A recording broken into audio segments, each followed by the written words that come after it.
qalam. Allama al-insana ma lam ya'lam.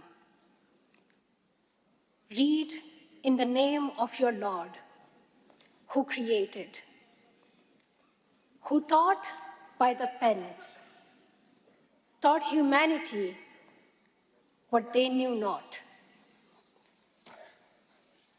The very first revelation to our Prophet sallallahu alaihi wasallam is a reminder that learning is the foundation of Islam.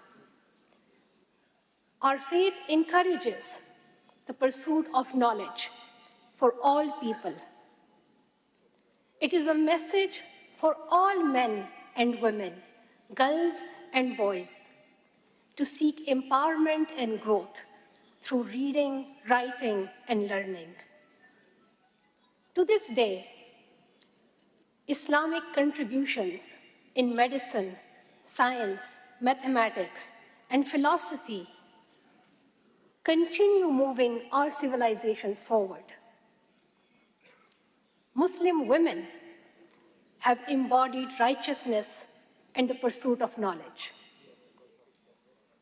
From Hazrat Aisha radiallahu ta'ala anha, a renowned teacher and scholar, to Fatima al-Fihri, who founded the world's oldest continually operating university in Morocco in the 9th century, to Pakistan's own icons, from Fatima Jinnah to Asma Jahangir, who led our fight for freedom and justice. And all the way to Anita Zaidi and Sania Nishtar, who have advanced public health, promoted gender equality, and fought poverty. While we celebrate our rich history, we must also turn our attention to the present and the urgent crises of millions of girls who cannot go to school. This is not just happening in some small, far-flung communities. It is not isolated to a few regions or cultural groups. This is the lived reality of more than 120 million girls globally who are out of school today. And tens of millions of them live in the countries and communities represented in this room. It is a reality that most governments routinely fail to acknowledge or address with the urgency required. But today feels different. I want to thank the Muslim World League, Your Excellency Al-Isa. You have brought us together to address the barriers holding girls back from their right to go to school and the resources they need to learn. So first, we should begin by recognizing what we are up against: a crisis that holds our economies back by hundreds of billions in lost growth, a crisis harming health, safety, and security of our people. If we do not tackle this crisis, our society will not thrive as it should.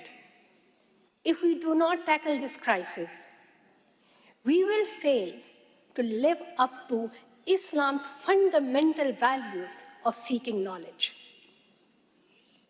This conference and your presence today is an encouraging first step. But we can only have an honest and serious conversation about girls' education if we can call out the worst violations of it. When we talk about the crises in Palestine, Afghanistan, Yemen, Sudan, and many other Muslim countries, rarely do we focus on how the entire future of girls is stolen. Their education is taken away. In Gaza, Israel has decimated the entire education system. They have bombed all universities, destroyed 90% of schools, and indiscriminately attacked civilians sheltering in school buildings. I will continue to call out Israel's violations of international law and human rights. Palestinian children have lost their lives and future. A Palestinian girl cannot have the future she deserves if her school is bombed and her family is killed. Girls are living under a dire situation in our Ummah, in Yemen, Sudan, and many countries, facing poverty, violence, and forced marriages. And in Afghanistan, an entire generation of girls is being robbed of their future. This conference will not be serving its purpose if we do not talk about the education of Afghan girls. Because Afghanistan is the only country in the world where girls are completely banned from education beyond grade 6. For the past 3.5 years, the Taliban have ripped away the right to learn from every Afghan girl. They have weaponized our faith, to justify it. The Taliban are explicit about their mission. They want to eliminate women and girls from every aspect of public life and erase them from society. They have created a system of gender apartheid. The Taliban have issued more than 100 laws to strip away women's rights, including their right to education, employment, healthcare, and every basic freedom you can think of. Their cruelty knows no bounds. Under their system of gender apartheid, the Taliban are punishing women and girls who dare to break their obscure laws by beating them up, detaining them, and harming them. Simply put, the Taliban do not see women as human beings. They cloak their crimes in cultural and religious justification. But let us be absolutely clear. There is nothing Islamic about this. These policies do not reflect the teachings of Islam. In fact, they go against everything our faith stands for. They are violations of human rights, and no cultural or religious excuse can justify them. I have a message for everyone in this room, to ministers and government representatives, to intellectuals, scholars, and public figures. As Muslim leaders, now is the time to raise your voice. Use your power. You can show true leadership. You can show true Islam. Afghan women and girls must be free to shape their own future. The very loudest champions of their cause must be fellow Muslims, leaders such as yourselves. So here are a few things that you can do right now to go beyond empty statements and stand up for Afghan women and girls. First, recognize the Taliban regime as perpetrators of gender apartheid. Do not legitimize them. Do not make compromises on our faith. Second, support the Crime Against Humanity Treaty, a global effort to codify gender apartheid in international law and hold the Taliban accountable. Push your governments to engage in the process. It is time we have real tools to prevent an extremist regime from systematically erasing women and girls like the Taliban are doing. The path forward for Afghanistan lies in political solutions instead of military force, and in using the power of international law and human rights to bring justice. The path forward also requires a united voice from Muslim scholars, a united voice from Muslim scholars to openly challenge and denounce the Taliban's oppressive laws. We must be the narrators of our faith. We must speak for what Islam stands for. That means looking at the situation of girls' education in all Muslim countries.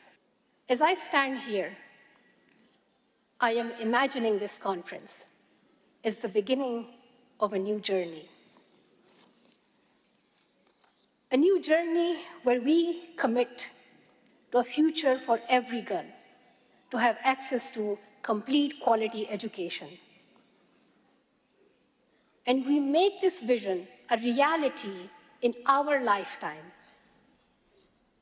The next time we all gather, I hope to see more women and girls, like the brilliant students who have joined us today, speaking on the stage and setting the agenda. Seeing you all pursue your education gives me hope for our country. Pakistan is where I began my journey. And this is where my heart will always be.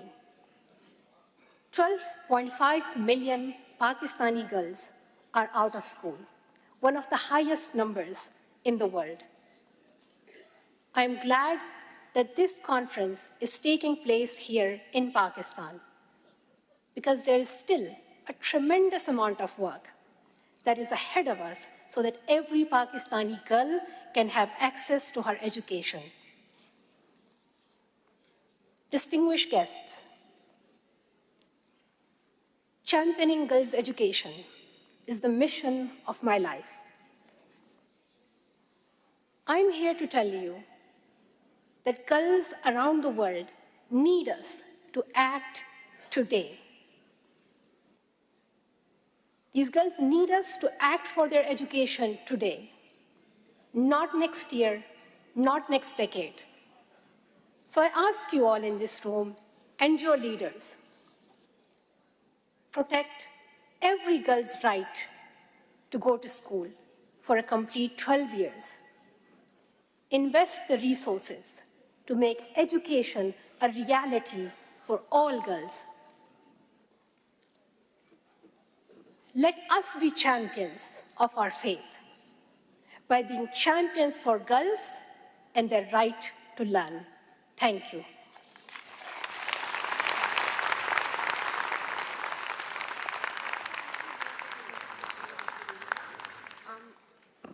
Malala, we would like to hold you here on the stage for a minute, because the Muslim World League wants to present you with an honorary shield for your efforts for girls' education. And I would request His Excellency Sheikh Dr. Muhammad bin Abdul Karim Al Isa, the Secretary General of the Muslim World League, to present Malala with this honorary shield, the award.